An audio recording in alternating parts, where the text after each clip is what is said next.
We're joined now by one of those candidates, Kathryn Garcia. Thank you so much for joining us today.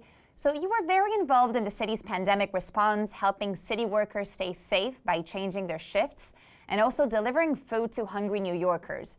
How do you think New York is doing on its path to reopening right now? Do you agree with the current timeline?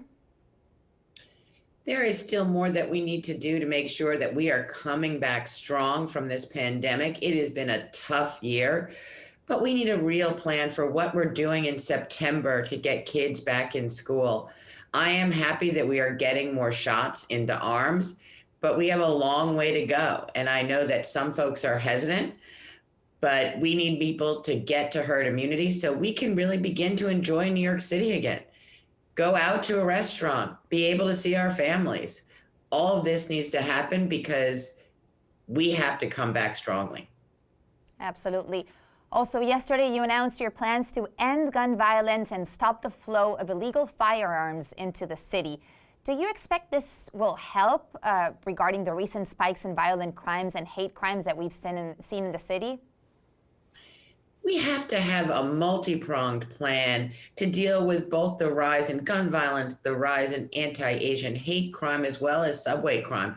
They need different strategies. But my plan is about doing gun buybacks, making sure we're fully funding the gun suppression division, which disrupts the traffic of illegal guns into this city and really targets those who are using guns for violence. But we also need to make sure we have cops on the beat, that we have neighborhood policing, particularly in neighborhoods where we have seen the spike in anti-Asian hate crime, and embedding mental health professionals with police on our subways. That was my next question about police reform. What type of police reforms do you think the NYPD needs? Right now we're facing the crisis of crime rising, but also deep distrust of the New York PD from many of our communities. We have to make sure that we are doing all we can to bring community and police together, which is why we should raise the age to 25. It's why we need to make sure that we have really clear and consistent training about engaging with community and de-escalating situations. But it comes down to fundamental discipline. We need to have transparent, fair discipline, both for officers and for the public, to rebuild trust. This week you received the coveted New York Times editorial board endorsement. Congratulations for that. What does this mean to you, and what do you hope it signals to New Yorkers? This has been the steady drum of what we've been doing on the campaign. It is about the message. And we have known that the message really matters to New Yorkers. They want to see real effective management, not just plans. They need a vision, but they want to know that you're going to actually get it done. And that has been a series of endorsements, being able to get advertising up on the air, but also getting the New York Times endorsement. It is a steady drumbeat. Well, congratulations again. Also, name recognition is a big influence in this primary and this election. Do you feel like Andrew Yang is really invested in the city, or is he too focused on national issues? Andrew Yang's a lovely human being. He's very focused on being a booster, but it's not just about being a booster for the city. You got to do that. You got to do the fun stuff, but you also have to do the really hard work, the roll up your sleeves, get into the weeds a little bit, and make sure that we're delivering for New York City residents, that we're getting kids educated, that we're getting housing built. We're making sure that people feel safe. These are the bread and butter issues of being a New York City mayor. Also, what would you say to undecided voters concerned over how some candidates might be out of touch with the city? Andrew Yang complaining about working from home from a 2-bedroom apartment in Manhattan, or we also had other candidates not knowing about the housing prices in Brooklyn, such as McGuire or Donovan. What would you say about that?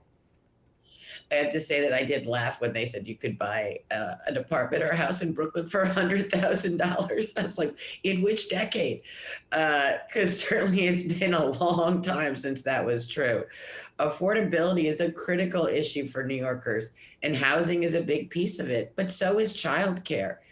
So is food. we're looking at all of that because we need a more livable, more affordable New York. But if somebody's got $100,000 apartment in New York that they want to sell, I'm happy to buy.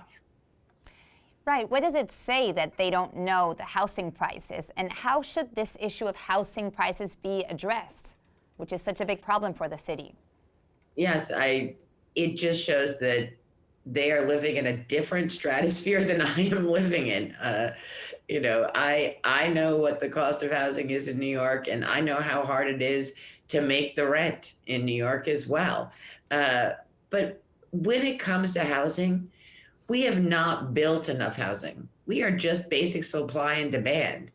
There is too many people here who need to be housed, and we are not building enough. That's streamlining the Department of Buildings, making it easier to get permits to do it. But it's also about building deeply affordable housing, 50,000 units of deeply affordable housing, and fixing NYCHA. There are 400,000 people who live in the Housing Authority apartments, and those are just crumbling, which is why I support the blueprint, which uses federal vouchers to do the capital construction, $40 billion of it that we need to have happen.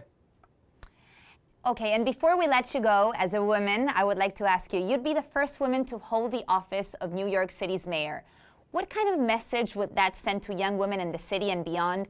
And also, what does it mean that you'd be the first one? It is somewhat shocking that over our 400-year history that 50% of the population has never sat in that seat. It is time for a woman to be mayor, and I look forward to being a role model for young women and girls. Thank you so much, New York City mayoral candidate Kathryn Garcia. Thank you for joining us. Such a pleasure.